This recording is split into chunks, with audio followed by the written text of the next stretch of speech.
Bam. Bam! We need theme music. Take it away, Javier. Oh, beautiful. Welcome to Pontification Station. Or at least that's what it's called at this moment in time. And the reason it is called pontification is because we are going to pontificate about different things. Yes. Whether we know the answer or not, we're still going to talk about it. We're going to think, Yeah. Take ourselves out of our comfort zone, if you will. I don't even have a comfort zone. What was that? My favorite thing to do. Yeah, right? Yeah, I like your fuzzy mic. It looks like you're talking into like a hedgehog over there. Yeah, that's why it hasn't been a good Sonic game in a while. For those of you listening on the podcast, we are on GOTE.tv or Twitch. Heck yeah. Channel Gamers on the Edge. That's who we are. So Pontification Station is brought to you by Gamers on the Edge. Gamers on the Edge. The Edge is where the action takes place. And that's who we are. We're a group of gamers who like to get involved in the community, making a difference in the community. Oh, why wait. Is that open? We have the door open? Yeah. Laurita? I don't know. Anyway. Do we have coffee? Oh! Café. How about that? That's how you start a podcast right there. My wife is walking in with coffee. What a darling. Because she's the best. Oh, look at that. Make sure you stir. Stir. The stirs are one beat. Thank you, honey. You're welcome.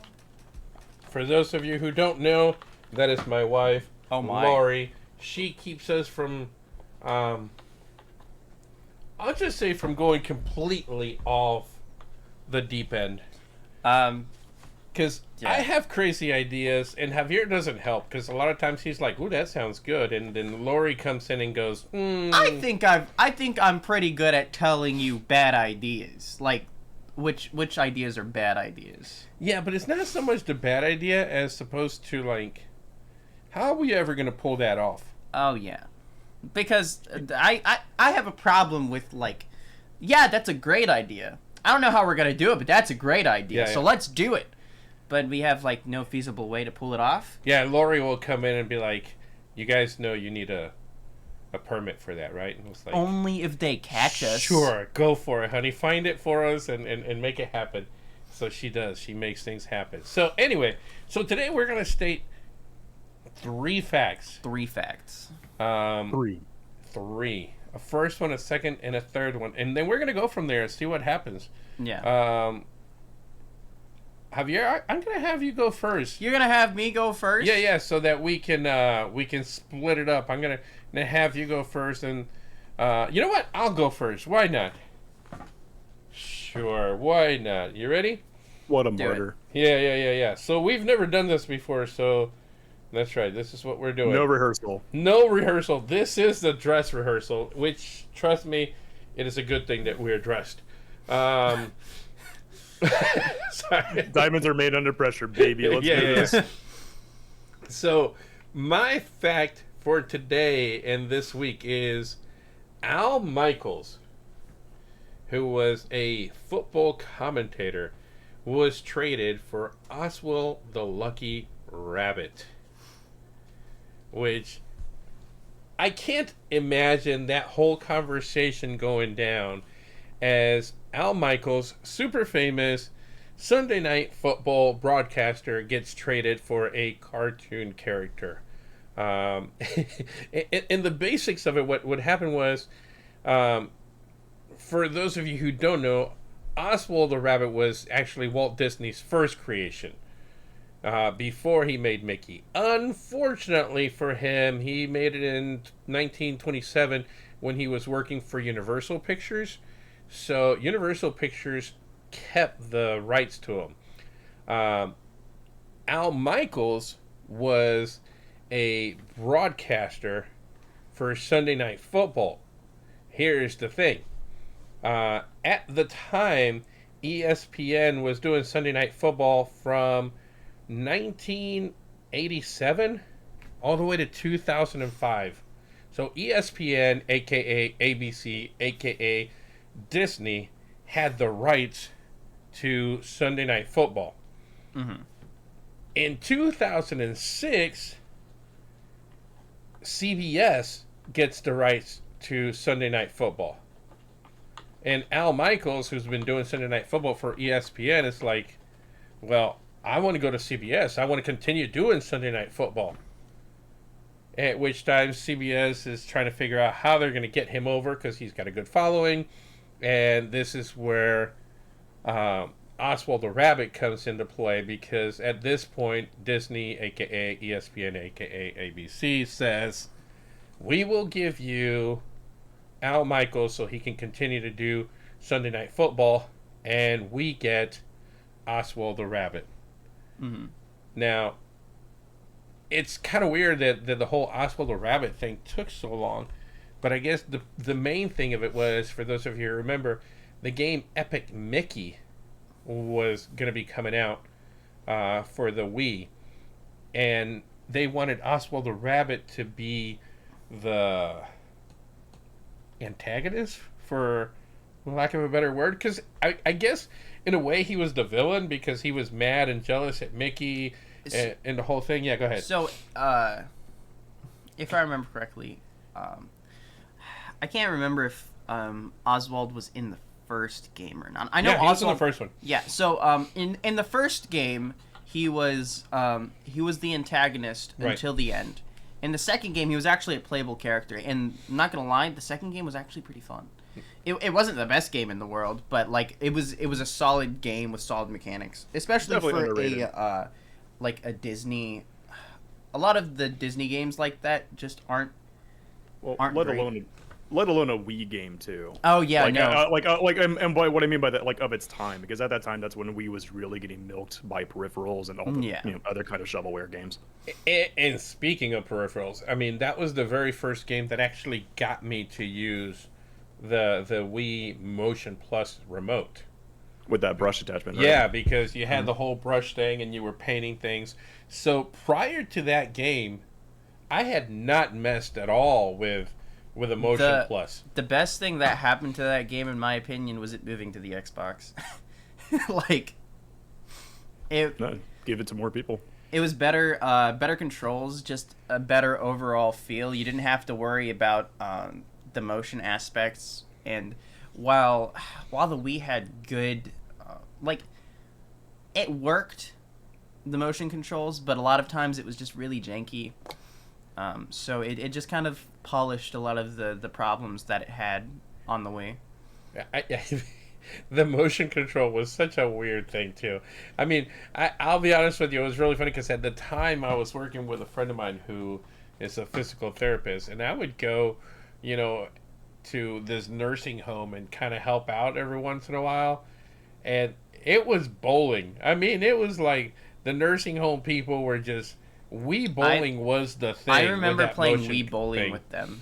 I actually remember going all the way out to Zephyr Hills and playing Wii bowling with a bunch of 80-year-olds. Yeah. Javier went into the nursing home, teach the older people how to do the Wii bowling with the motion There was no control. mercy. There was no mercy, No. even as a young child. Just, No, to my understanding, that's a mandatory game in almost every kind of nursing home. Yeah. of course. Well, I mean, it video games in and of themselves improve your cognitive functions. It's been absolutely. shown in multiple studies, but the addition of being able to keep up with your motor functions and like actually like continuing to practice moving at an older age where your brain is slowing down, it just helps. Oh no, absolutely, because you autopilot at that point. Yeah. And mixing it up does that. Yeah, absolutely. And by the way, props to Nintendo for actually taking a little bit of time to make sure that they had Epic Mickey done right. Because, like I said, the transition from ESPN to CBS, Yeah. Sunday Night Football was in 2006. The game didn't come out until 2010. What was So they obviously had been talking about this, I think, as early from the research that I could find. And listen, you guys are more than welcome to research, check, and comment down at the bottom. But from the research I could find, it looks like they were actually talking about this back in 2004.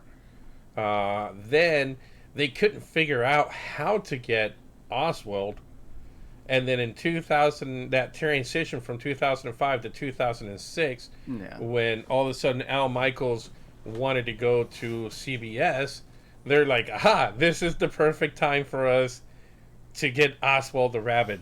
Although I can see Michael calling his wife and going, honey, I got traded for a cartoon character. A dead cartoon character Yeah. for that, too, because nobody had even seen Oswald the Rabbit in forever. Now he actually shows up at the park. But how many actual Oswald the Lucky Rabbit cartoons do you think there were? I have no idea.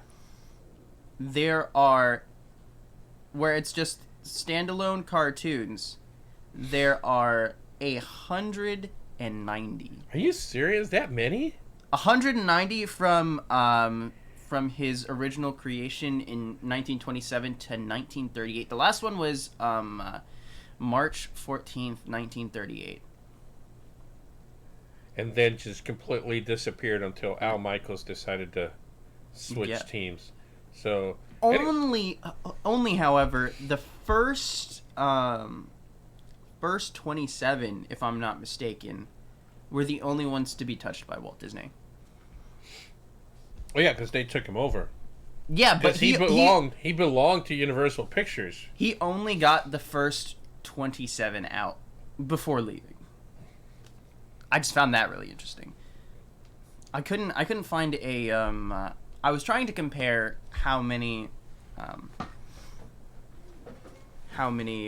like original cartoons Oswald had compared to Mickey, but I couldn't find any kind of number for how many like individual Mickey cartoons there were. Unfortunately. Unfortunate. But anyway, so that is my fact of the week. I thought that was kind of cool. Can I actually add to that fact? You can always add to that. That's the whole point of this, to pontificate. I know, because we're rabbit holing. We're going to pontificate until we punt it. Jeez. Anyway. So, Epic Mickey was developed by Junction Point Studios. This company was actually co-founded by Warren Spector. Does that name ring a bell to you guys? It does ring a bell, but I just couldn't I'm starting to salivate. Anyway, that's the ringing of the bell. Salivate? Yeah. I can't talk English. Salivate? I can't talk English. My tongue gets tangled and my birds come out backwards.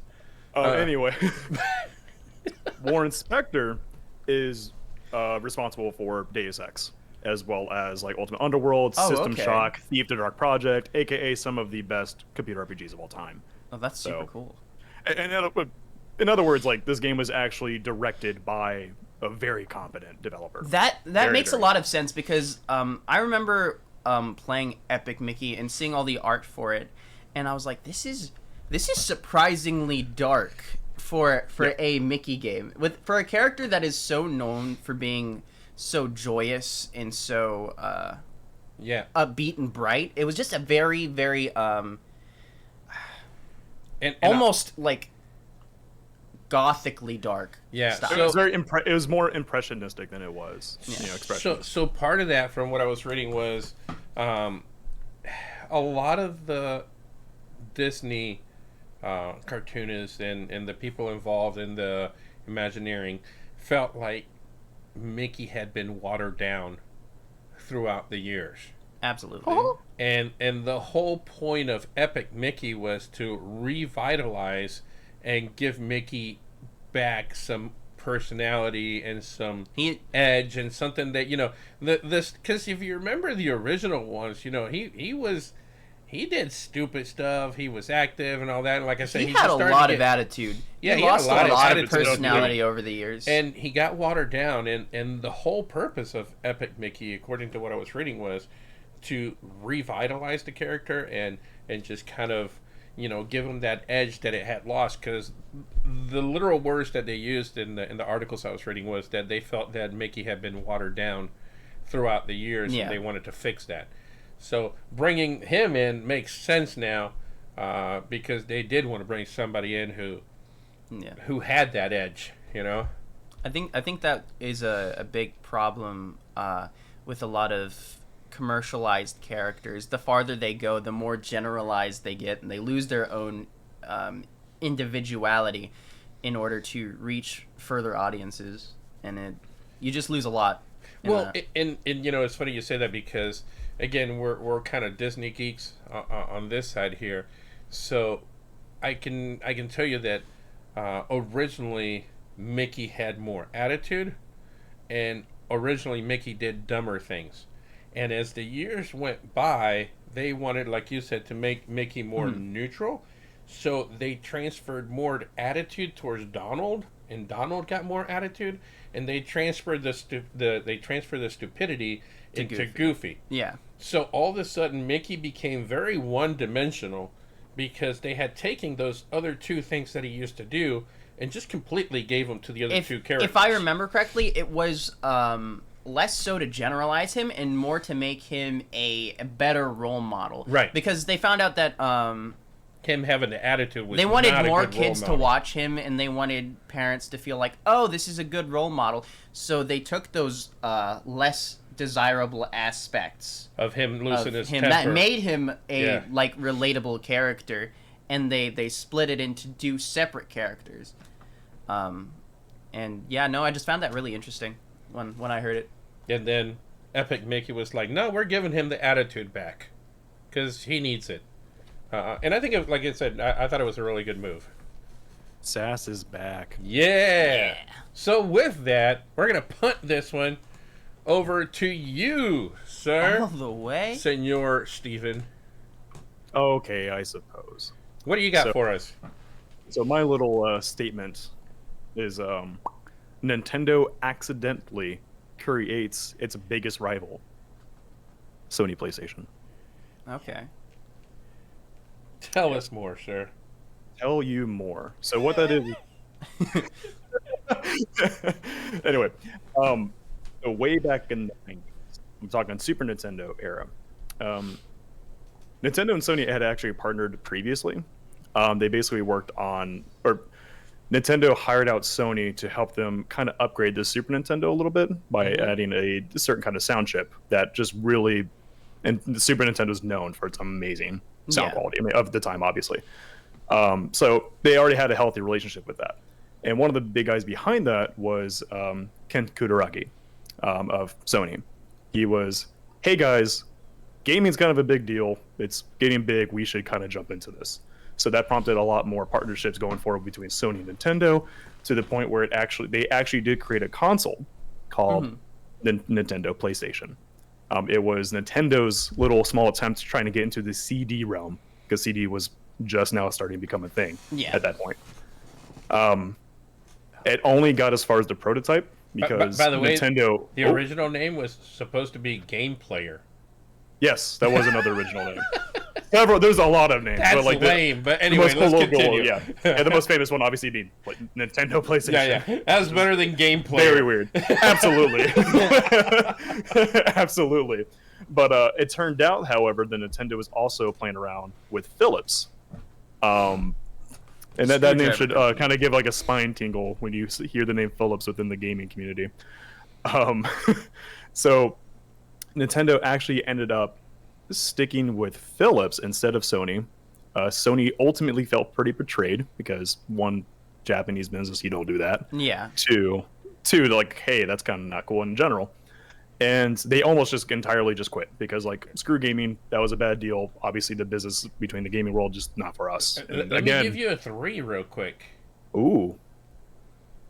Nintendo and PlayStation were supposed to announce the collab, and literally the week before they were supposed to announce it, Nintendo goes, never mind, we're going with Phillips. Yep. I mean, Sony had no heads up whatsoever. None. That's terrible. And for all you... That's what I meant by betrayed. They literally felt betrayed. The week of, they didn't even tell Sony. They're just like, oh yeah, we forgot to tell you, we're going with Phillips. Which, again, for those of you, the younger folks out there, I mean, right now, you don't think of Phillips as anything, but Phillips was, back in those days, it made sense.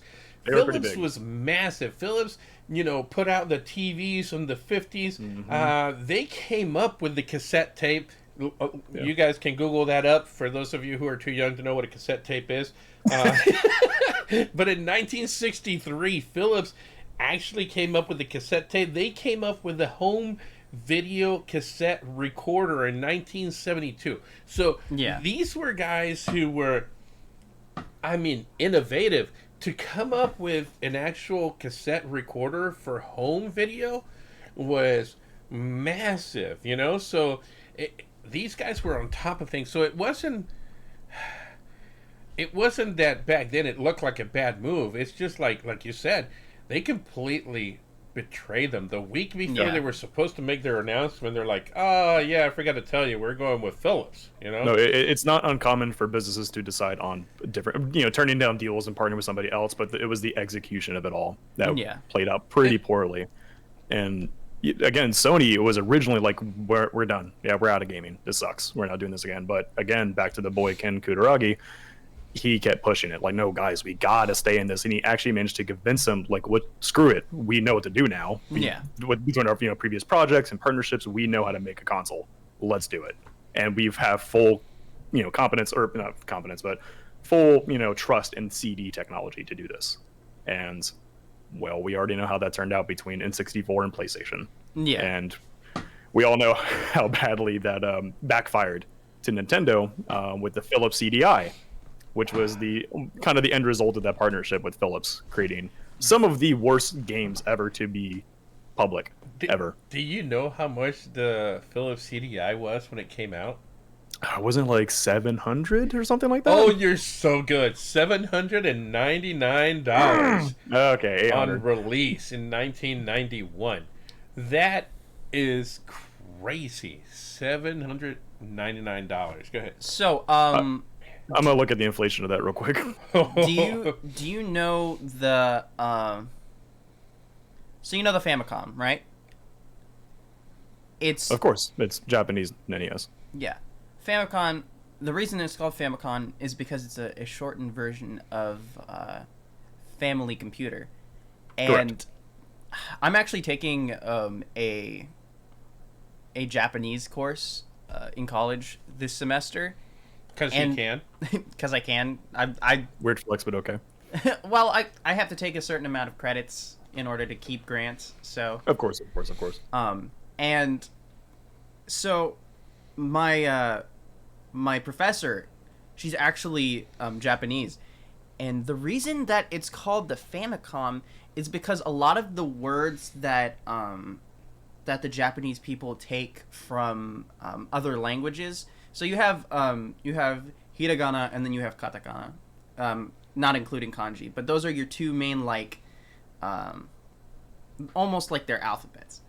And hiragana is for strictly Japanese words. Those are words that they use and that they've created for themselves. And katakana is what they use for foreign words. So whenever there's words like computer or like family computer, they like to shorten those words as much as they can. They don't like those long phrases and long words. So they shortened it to Famicom just because like that's just something that they do. They just shorten those words. I don't think you'll find the word computer on any kind of sign in the streets of Japan, because like she's had us look through the streets of Japan before for like signs to read out in katakana and hiragana, and all of the times that I've seen that it has like a computer shop or like photography shop, a lot of those words are just shortened, and I thought that was really cool. I only learned that like recently too, so. Yeah, I also learned that pretty recently too from a friend of mine who's also studying Japanese, and he really, again, katakana just completely, Tom. So yeah, you two should geek out over that. Heck yeah. But no, it's phenomenal. Kind of like, hey, let's just take these influences from outside and then just kind of, make it sort of kind of more colloquial than anything. I wish I remembered. They have an actual word for that. Like it's one of their they have like 5 main values in their culture that they focus on and they teach. There's there's one word. You'll never find it. I will never find it.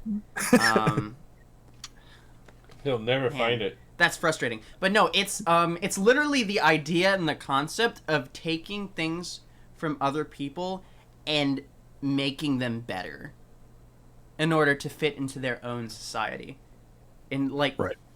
you can really see it in a lot of the things that they do. They just put so much effort into their work and their art and just everything that they do. It's part of their honor and their pride. Right. Except when it comes to business transactions, apparently. Well, yeah. No, well, Nintendo has never been known to do the best. That's absolutely true. Speaking of which, so I got really curious about prices and how many units sold. So how many units of the N64 do you think sold? If I were to give a ballpark figure, Yeah. in 64, probably 10 million maybe? Because I know it technically did not do that well. Starting Relatively in 96 and discontinued in 2002, the amount of units sold was 32.9 million. 32.9. Damn, I'm way off. 32.9 million. And how many do you think sold of the PS1?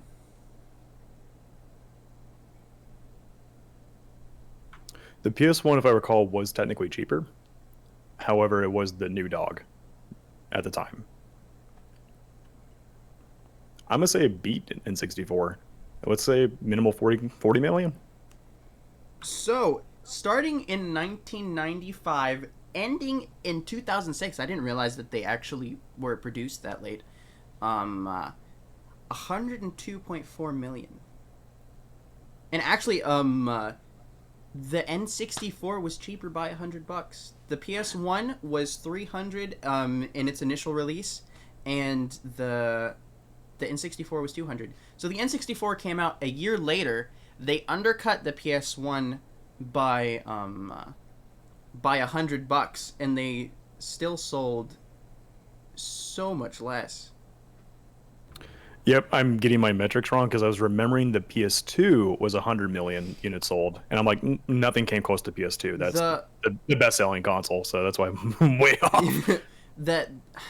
The weird thing that I think, or not the weird thing, but like the funny thing that I think about when I think about Nintendo is that historically they've kind of been seen as just like the family console. I know that the N64, the Gamecube, the Wii, the Switch, we don't mention the Wii U.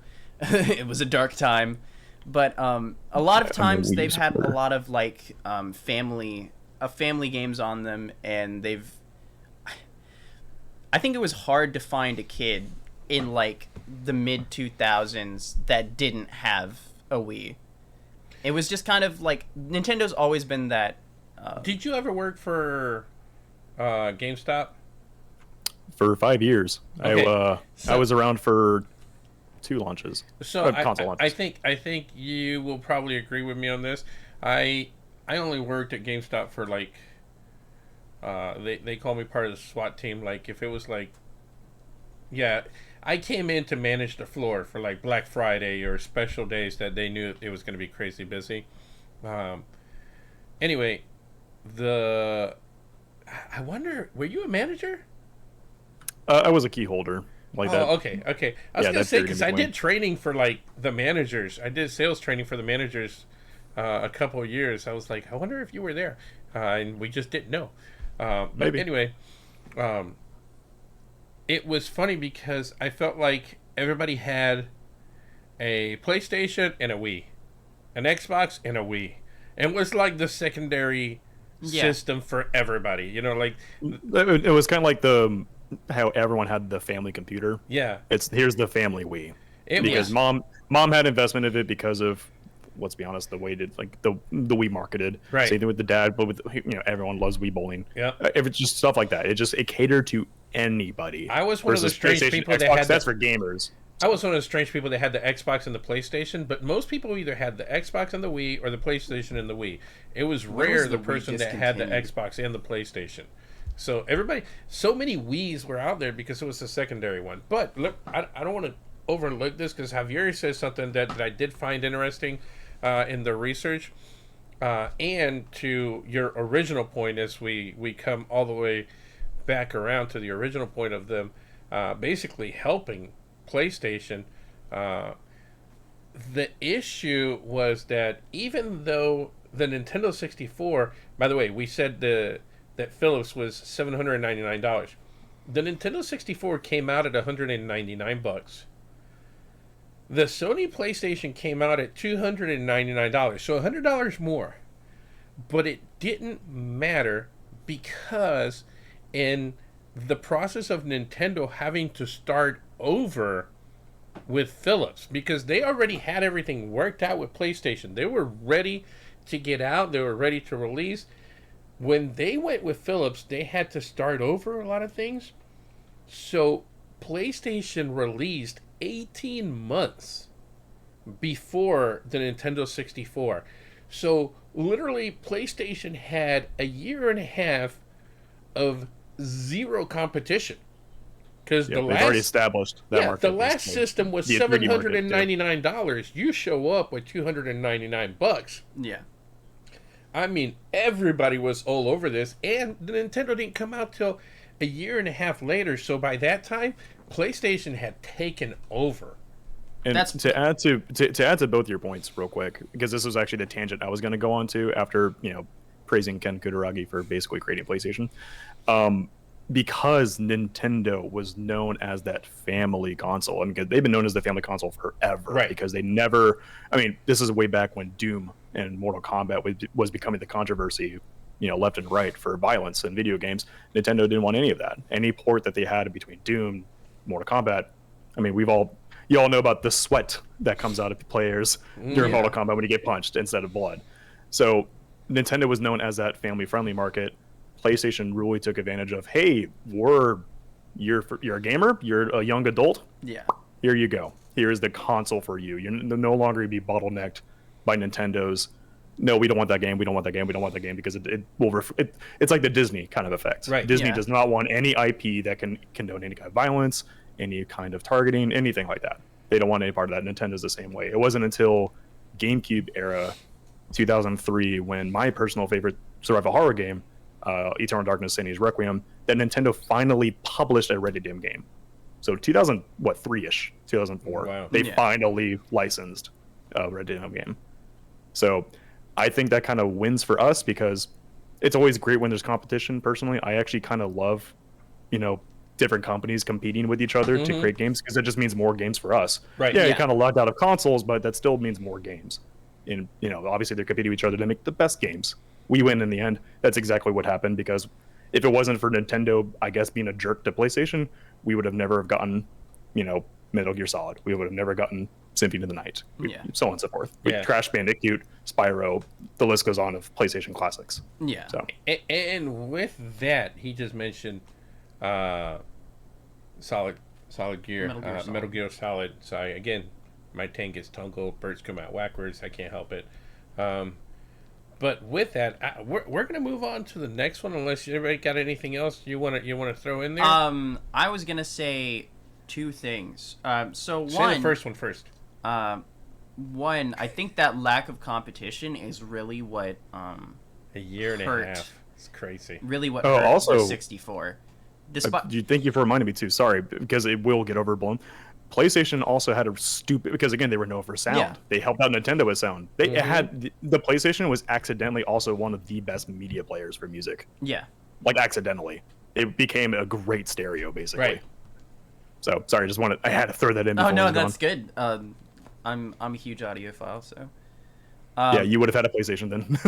Yeah. Again, it was affordability. $200-$300 versus $800 sound system. So. I think that again the competition, the lack of competition, really hurt the N64, despite it having so many great titles. Honestly, and being $100 cheaper. Yeah, because again, one of the reasons why I think Nintendo has been the family console is because a lot of times they're just cheaper than the other consoles. And even with that, it still struggled. After years of producing good family games. Anyway, the second thing I was going to say is that the Wii actually isn't that far behind the PS1. So the Wii sold 101.6 million units, which is insane. They discontinued it in 2013. I just thought that. Yep, right when the Wii U came out. Yeah, I just think that was a fun metric. All right. So before we move on to the next point, I want to break this up real quick because I got both of you here, and I just decided to have some fun. I'm gonna put both of you in some weird version of Family Feud here, and by weird version, I say we're gonna try to keep score depending on how well we can add. I'm not sure how well we can add. Not, but I am going to cheat. But let's see. I have you can't Google. I have 10. Let's see. 47,000 people surveyed as to best Nintendo games. So like of all time. So, so if you guess number 1, you get 1 point because that should be the easiest. If you guess number 10, you get 10 points. So that's why I said it's kind of a different version of this. And it requires math. I don't know how well I'll be able to add, but who knows. So you know what? Since you're on the other side of the screen, I'm gonna let you go first. What do you? If you get it, you get to continue. What do you think is in that top 10? Best, just Nintendo across the board or any specific console? Yeah, no, it just says the only question for the 47,000 people was best Nintendo games. Well, I mean, I already know probably one of the best ones because of Metacritic, at least according to Metacritic. Ocarina of Time is definitely on the higher tier. Oh, not is it on not? here. It's not top 10. Not on here. Like, I'm me saying that I'm not a fan of Ocarina of Time. Oh wait! It is. Oh, Hold on. I was about to say. Wait, my bad. It is number 2 on the list. Number 2. I was about to say, my shock wasn't, how dare they not put Ocarina? So, I'm just I'm thinking statistically. You got 2 points. All right, you got 2 points already. Let's see what else 2. you got. Yeah, you got 2 points because it was number 2 on the list. Number 1 is very specific. I'm at least say that just so you know. It's wait, by specific is it like that's noun all and then I like? got. I can't tell you. It's just specific. Yeah, fair enough. Mario 64. Mario 64 is That's on here. Not number 1. Super Mario 64 is number 4. You got 6 points, sir. You got 6 points so far. I'm trying to think of what would be. I mean, in my heart, Wind Waker, but Melee. I honestly number 9.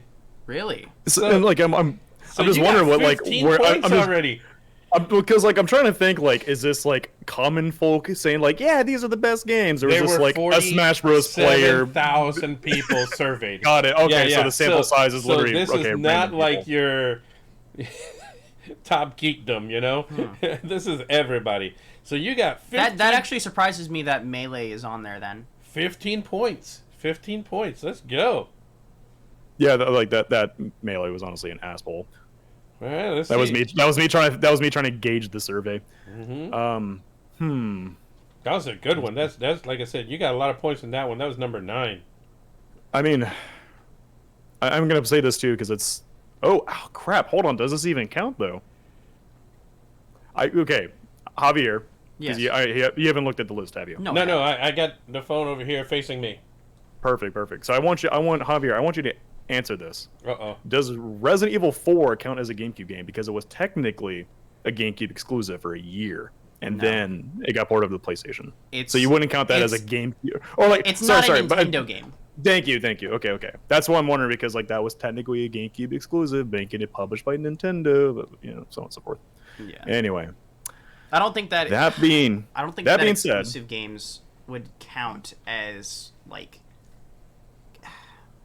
Nintendo games. Like I wouldn't consider, because if I'm not mistaken, Sony themselves didn't actually work on like Uncharted. no, that was purely Naughty Dog. Sony just published. So it. Yeah. Again, like I wouldn't consider that a. Got it. So you got 15 points. Let's see what you got. What else? You're talking about developed by Nintendo. You got 2, 4, and 9. 15 Got points. I got some more answers. Anyway. All right, what you got? Okay. And Your audio. Yeah, we can't hear you. I forgot I had push to talk on. Yeah. I'm gonna do like a mental flip a coin because I have two games. One is risky, but it is statistically a great game. All right. And one is a more mainstream game. Let's go. I'm gonna do a pro gamer move. Metroid Prime.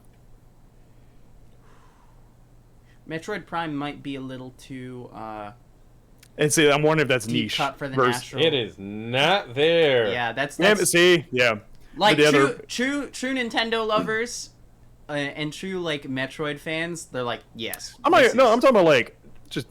I hate to say this word, gamers. I'm thinking. I'm actually trying to think objectively versus subjectively. Yeah. If that makes sense. Right. Metroid Prime is objectively one of the greatest games of all So time. he's got 15 points. Javier, what do you got? I hate this survey.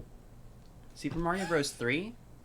Super Mario Bros. 3 is number one on the list. I knew it. Man, So the good that news, was my second game. So the good news and the bad news is that Javier's on the board, but because his number one, he got 1 point. So you're still winning 15-1.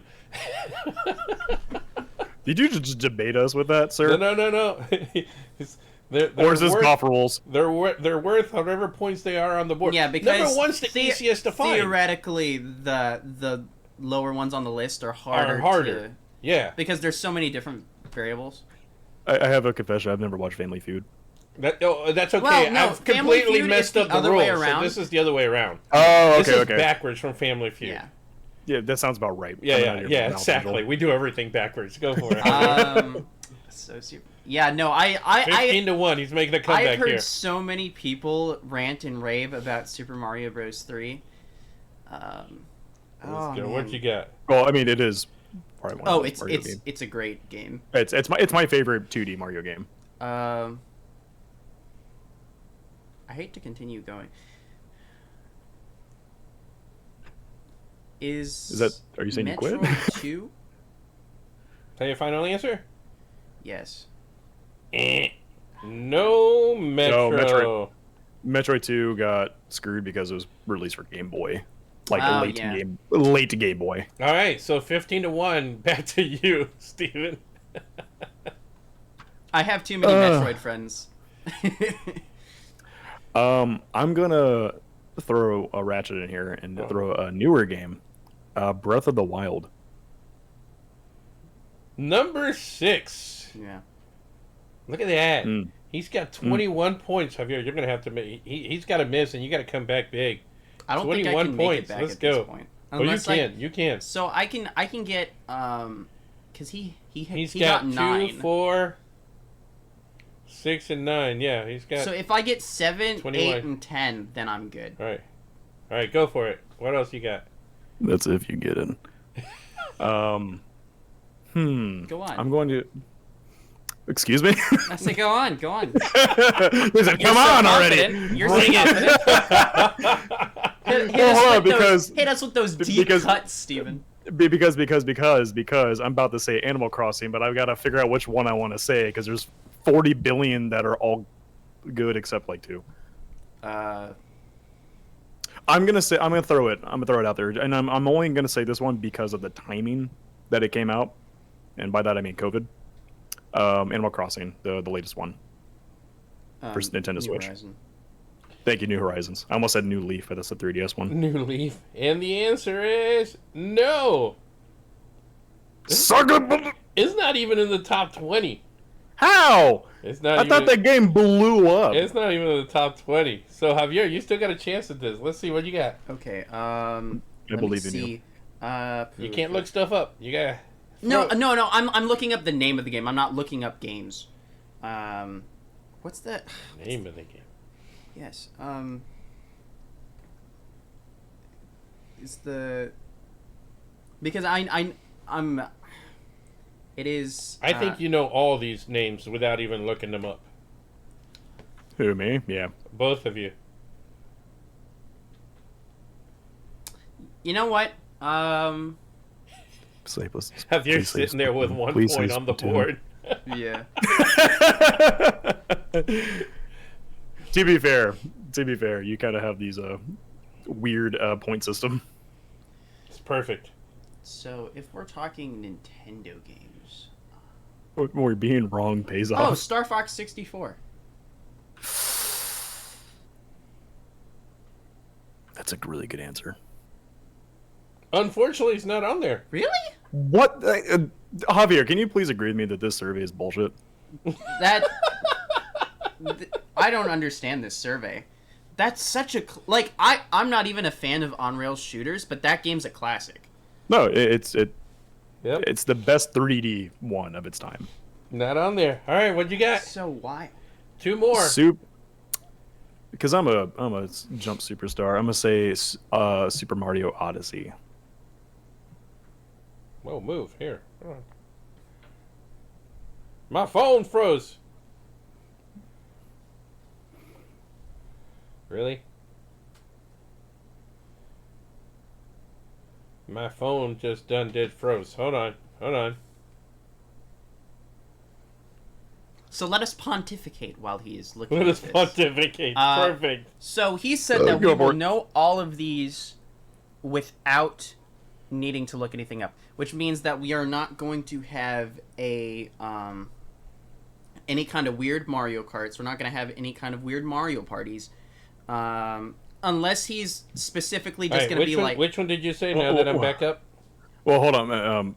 Crap. What did I say? Oh, I said Super Mario Odyssey. Also, again, are these specifically games developed by Nintendo? And what I mean by that, like, technically, Pokemon was not developed by Nintendo. That's Game Freak. Super Mario Odyssey.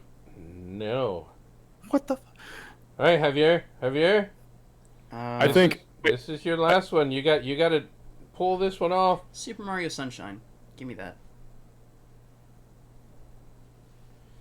And the answer is no. That's such a good game. All right, so here's the list. You ready? Number 1, and by the way, Steven wins the first ever Gamers on the Edge messed up feud. Messed up for sure. With Super Mario Bros. 3, number 1. Legend of Zelda: Ocarina of Time 2. Number 3, Super Mario World. My phone did froze again. Hey, what is wrong with this thing? I'm gonna make a prediction here and say you're gonna say Super Mario Galaxy. Ooh, I never played Super Mario Galaxy. I played a little bit of them, never completed them. To my understanding, they are amazing. So I've heard. I've seen some gameplay of it, and it looks interesting. My only problem again is just motion controls. I'm not a huge fan. All right, so Super Mario World number 3. Mm-hmm. Super Mario 64 number 4. Link to the Past number 5. That was gonna be my next one. Breath of the Wild number 6. Super Mario Bros. 7. Mario Kart 64. I can't believe you didn't go there. Number 8. Melee number 9. And in 10, Donkey Kong Country. I thought you said Melee wasn't on the list. No, you 9. said Yeah, it you was got 9 9 points for Melee. Oh yeah, sorry. I remember like it not being on there. No, you got 9 There was points. a lot of good games that weren't on there. Apparently, You won. That's the dumbest list. They didn't even say like. Well, screw you. The We're too GoldenEye gamer 007 for this doesn't list, exist. Steven. We're too gamer. That's for the this problem. list. That's the problem. Metroid Prime is not on there. Get the hell out of here. Thank you, Ranker. Oh, that's your problem. That's your problem. That's your problem. I'm too good at games. 47,000 people. Ranker, more like janker. Am I right, fellas? Ha ha ha ha. Hey, you literally just did like the off-brand BuzzFeed. All right, so all right, here we go. So now for the last BuzzFeed's already point. off-brand. What are you talking about? I know. I know it's the great value version. It of is Javier's the last point today. By the way, if you guys missed this, we are gonna put this up on our podcast soon. I will probably put it on the podcast called 2-for-1 Happy Hour until I actually create the We're still pontificating the name. Pontification Station podcast. But for now, I'll just drop it on the 2-for-1 Happy Hour podcast. You'll find Javier and I on there. Heck yeah. And now the marvelous Steven has joined the team. So go check it out. For those of you who missed it, there's some good stuff at the beginning. But let's do the last point here. Each one of us brought random facts today. Javier, bringing in the last fact of the day is... So, my fact kind of, like, evolved and changed. So, my original fact, I was thinking, this is our first kind of, our first test run of this format where we all bring in ideas about gaming, or facts about gaming. Let me pause real quick for anybody listening. As Javier is saying, this is our first one. I want you to understand that our initial fact, I think my wife said it best, is like a diving board. Our initial fact is where we put it out there. This is an interesting fact, and then from there we just dive, and everything happens on the way down. So the original fact is kind of interesting, but the real interesting part is what happens on the way down before we hit the water. Yeah. And this was kind of a perfect format for myself because I have absolutely no attention span. So as I got your initial fact, I started to just Google. I was like, oh, this is interesting. This is interesting. Just kind of went all over the place. The bunny trails are for real. So go ahead, go from there. Different directions that we can go with each of these facts. Yep. So my original fact was that the first game to use the Konami code is actually Gradius back in 1985. So Gradius, Not Contra. not Contra. No, Contra, however, is the first game that popularized it in Western culture. Yeah, before it was called the Correct. Konami code, actually a lot of people called it the Contra code or the 30 Lives code. Yeah. Correct. Yep. Because it made the game more possible. Yeah, in I think the words that I found, like the exact wording, was that it made the game able to be feasibly beaten. Right, because this just was the at a time when... difficulty in it. Right, because this was at a time where developers still did not know how to make a game that was based off arcade, that was not designed to eat your quarters. Because that's why arcade games are stupid hard, because money. And a lot of any old NES games are hard as nails because of that same mindset of making hard games instead of long games. So Because the difficulty made it last longer. yeah. So the the thing that immediately happened when I found this fact was not what else has the Konami code been used in? Because we've all seen the Konami code used in various forms of media. Wasn't it in Wreck-It Ralph too? No, not Wreck-It Ralph 2, but like Wreck-It Ralph also. As well, yeah. No, it was. I think it was referenced in that. Yeah. It's referenced almost every. I think that was the big plot point at the end that helped them beat the boss. Anyway, so we've all seen it. In GTA, it makes your head big. But and for those who don't know, it's up, down, left, right, B, a start. And on Or Assassin's, select, by the way, depending one of on my if you're favorite playing a multiplayer uses game or of not. that code in Assassin's Creed 3, if you walk up to one of the turkeys and you do the code, the turkey will actually get an assassin's hood. I love that. I love stupidity. And that is right up there. I mean, that is absolutely pointless. There's no Absolutely need for pointless. it. Yeah. But yeah, Assassin's Creed 3, if you walk up to one of the turkeys and you do the code, the turkey will all of a sudden have an assassin hood on his head. Yep. Which is and also, like almost every Konami-based game, whether it be they published it or developed it themselves, has some utilization of the Konami code. Yeah. What I found interesting was, again, and I really didn't know much about it, was, and Javier kind of touched on it when he said that the game, it made the game beatable. I guess it was created because... What, you were gonna go there? Yeah, go ahead. That was literally where I was getting. So what I was gonna say is that as soon as I found what game it was in, originally, I was like, why is this created? Like, what is the point of this? So Kazuhisa Hashimoto is the person who actually initially created the Konami code, and so essentially, as you were touching on earlier, games back then, like, they just didn't know how to make them easier and more digestible for your common audience, which is otherwise you beat them in 30 minutes. I think that's one of the reasons why early gamers they were so hardcore about their games, just because they had to put so much time and do so much studying in order to actually beat the games and get like get. It was a rich man's game, you see. Yeah. So nice. Again, the reason they beat it is because when they were testing it out and everything, the developers couldn't beat the game.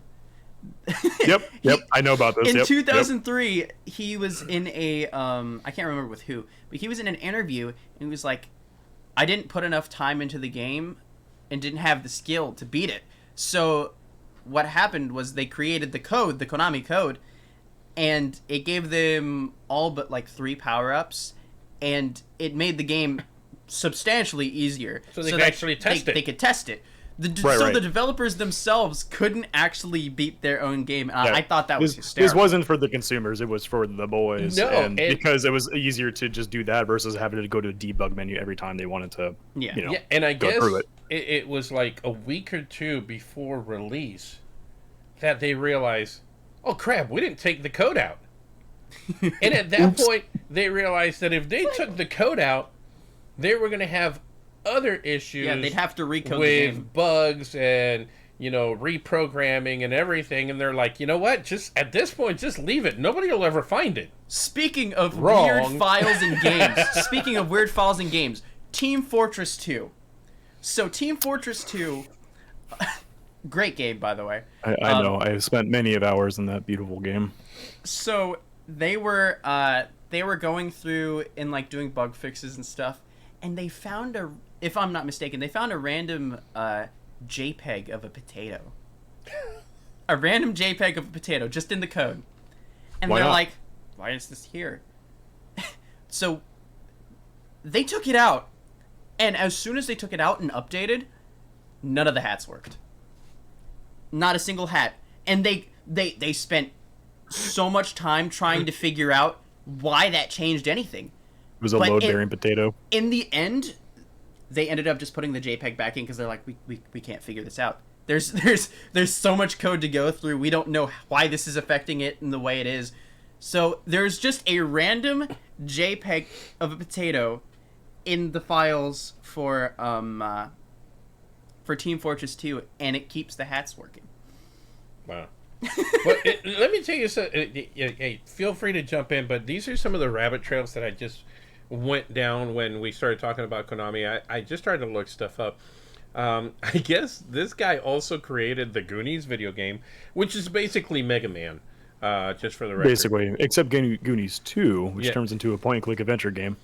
And then Track and Field, which was one of my favorite games when I was growing up.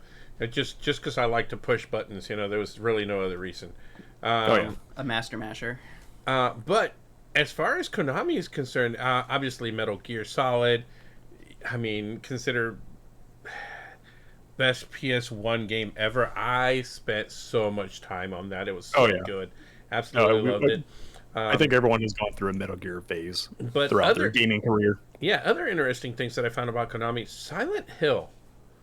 That's my bread and butter. Well, here's the thing that I found interesting about Silent Hill, because it's not my bread and butter. It's not down, my lane.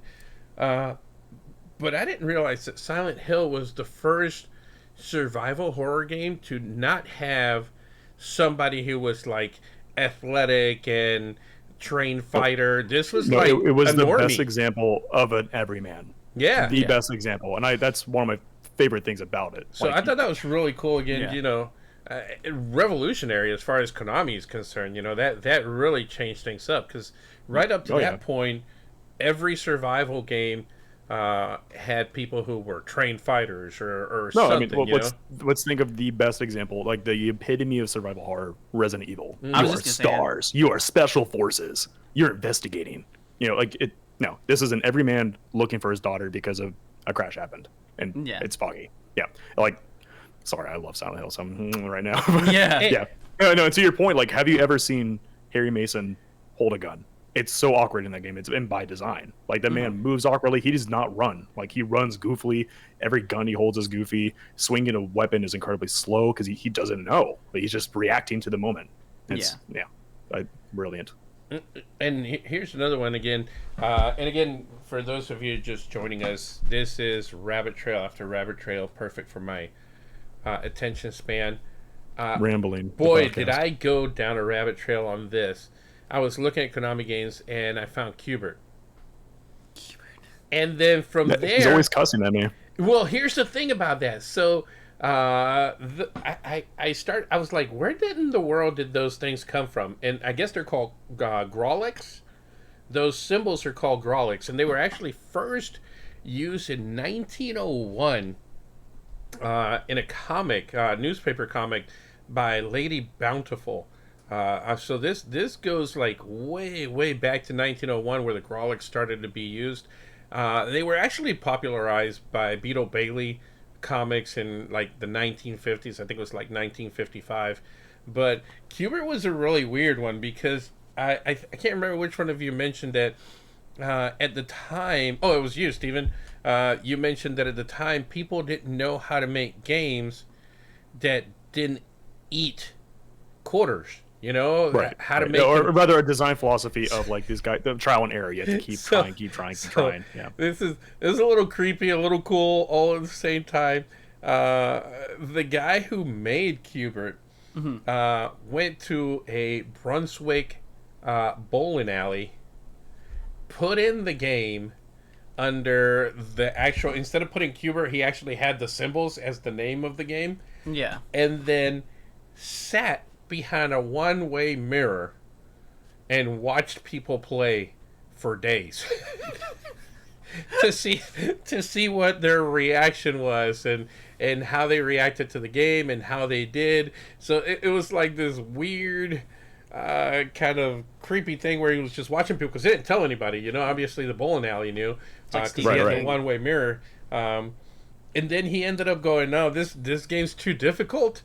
And he made it. Brunswick doesn't know, had no idea either. Yeah, he made the game easier after seeing people get mad at the game and walk off and storm off. Like, and again, because Qbert has such weird controls. Yeah. Because it was completely different control pattern than any other game at the time. Oh, we know, incredibly goofy isometric puzzle solving game. Yeah. Where you have to keep moving. Yeah. So I just thought it was funny because he actually put it out for people to play and then hid behind a one-way mirror and went, this game's too hard. Yeah. And then he toned it back down after watching people get frustrated and walk away from it at the bowling alley. That's a very interesting way to get a sample group. Right? It was just, I'm not telling anyone. I'm just going to put this at the bowling alley and just watch from behind the mirror. And again, that just reminds me of Stephen King and his habit of people watching in order to get material. Yeah, and I'll tell you, this is, again, pointless, but I'll Pointless close facts. with this one. I was working in Sarasota, selling shoes, expensive shoes. They're like, cheapest pair of shoes I had was a pair of sandals for $250. And Damn Birkenstocks. I'm working with this lady. They were Mephistos. Birkenstock. We didn't sell Birkenstocks. They were cheap. Excuse me. I'm working with this lady, and this dude walks in. He's got a weird limp. He sits down next to us, and I say, "Can I help you?" And he goes, "I'm just watching." Which was really weird terminology. Immediately red flag. Yeah, just watching. What in the world? It's like 7 o'clock at night, you know? That would not fly. And again, Sarasota, it was kind of, the mall was empty. It's just, I'm just watching. And then the lady's like freaking out, like, I should know who this guy is. And I sort of, you know, it's like a face that I've seen before, but not enough to recognize who it is. Anyway, so I keep working with her. A half hour later, he just sat there for a half hour. Half hour later, I finish, and he goes, thank you, and he leaves. And again, this is when she finally says something. It was Stephen King. So Stephen King came into the shop and was just watching us. I found out from security that he does that on the regular over in Sarasota. He'll go to the food court and just watch people. So that's been the joke for the longest time in the family. Lori, my wife's dad, said that if he ever writes a book about a crazy salesperson, then we know who inspired it. It's about shoes that eat people's feet. Yeah. It's just some crazy salesperson. It was me. But it was funny. I guess he had just had a car accident. That's why he was limping. Okay. Yeah, so it was after the car accident. He was starting to kind of get back out, and but yeah.